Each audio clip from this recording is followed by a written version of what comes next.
महोदयांनी उत्तर देताना सांगितलं की दायित्व वाढलं। आज मराठा समाजासाठी जे सारथी, बार्टी आणि महाज्योती या योजना आणि सारथी ह्या ज्या तयार केल्यात ह्याला प्रत्येकी 1000 कोटी रुपयाचं बजेट करण्याची प्रोव्हिजन करणं आवश्यक होतं आणि आज 300 कोटी रुपये मी मुख्यमंत्री महोदयांना देखील पत्र दिलं होतं 21/5/25 ला। त्याचं उत्तर आलंय की 300 कोटी रुपयाच्या अर्थसंकल्पात त्या ठिकाणी तरतूद केली आणि फक्त मंत्री महोदय 90 कोटी रुपये वितरित केलेत, असं आपलं लेखी उत्तर आहे मुख्यमंत्री महोदयांच्या कार्यालयाचं। आणि त्यामध्ये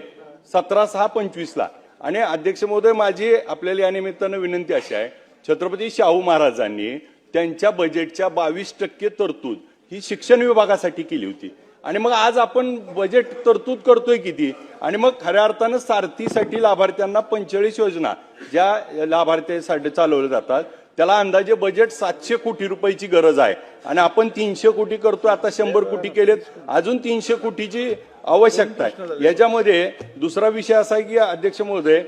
NMS जी योजना आहे जी राजाराम महाराज त्या ठिकाणी छत्रपती राजाराम महाराजांच्या नावानं आपण चालवली जाते, या योजनेमध्ये अध्यक्ष महोदय आता जी बैठक झाली या बैठकीमध्ये 24 या बैठकीच्या इतिवृत्तामध्ये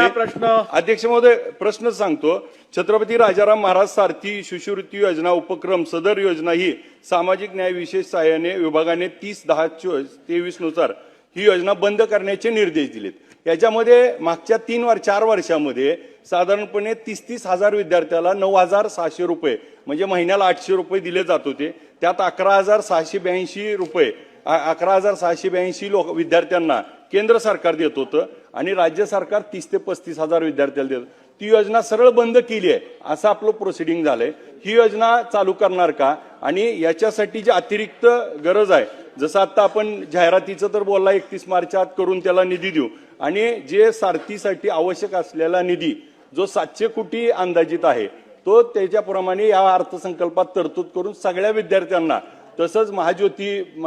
बार्टी आणि TNM ह्या सगळ्यांना त्या ठिकाणी मिळेल का? सारथी योजनेमध्ये अध्यक्ष महोदय एकच शेवट अध्यक्ष महोदय प्रश्न विचारा, सारथी योजनेमध्ये परदेशी शिक्षणासाठी 75 अध्यक्ष महोदय ऐका ना 75 विद्यार्थ्यांना त्या ठिकाणी असते, परंतु 36च विद्यार्थ्यांना त्या ठिकाणी यावर्षी परदेशाची शिष्यवृत्ती दिली आहे आणि 75 पेक्षा जास्त अर्ज येऊन तर ही 75च्या 75ला दिली पाहिजे। अध्यक्ष महोदय, राज्य शासनाने वेगवेगळ्या समाज घटकासाठी वेगवेगळ्या संस्था उभ्या केल्या, मग आरटी, सारथी, बार्टी, महाज्योती, TRT, अमृत हे वेगवेगळ्या प्रवर्गासाठी आपण या ठिकाणी निर्माण केल्या। मी पूर्वी सभागृहात सांगितलं की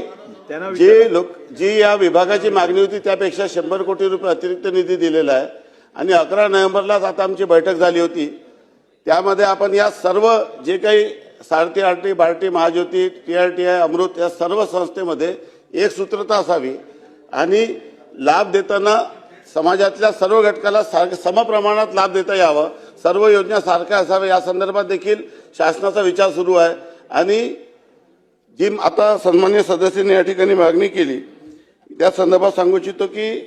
यावर्षी 230 कोटी रुपये आपण वितरित केलेल्या 300 कोटीपैकी आणि 70 कोटी वितरणाची कारवाई सुरू आहे, सोबत 100 कोटी रुपयाची जी अतिरिक्त प्रोव्हिजन आपण या ठिकाणी केलेली आहे ती देखील 31 मार्चच्या पूर्वी वितरित करून हा दायित्व आपण संपू, एवढं मी या ठिकाणी सांगू इच्छितो। मगाशी विचारलं तसं ही योजना भविष्यात आपण चालू ठेवणार किंवा नाही? अध्यक्ष महोदय, ही योजना भविष्यात सुरू राहील आणि जेवढे विद्यार्थी आहेत त्या सर्व विद्यार्थ्यांचे प्रश्न क्रमांक 3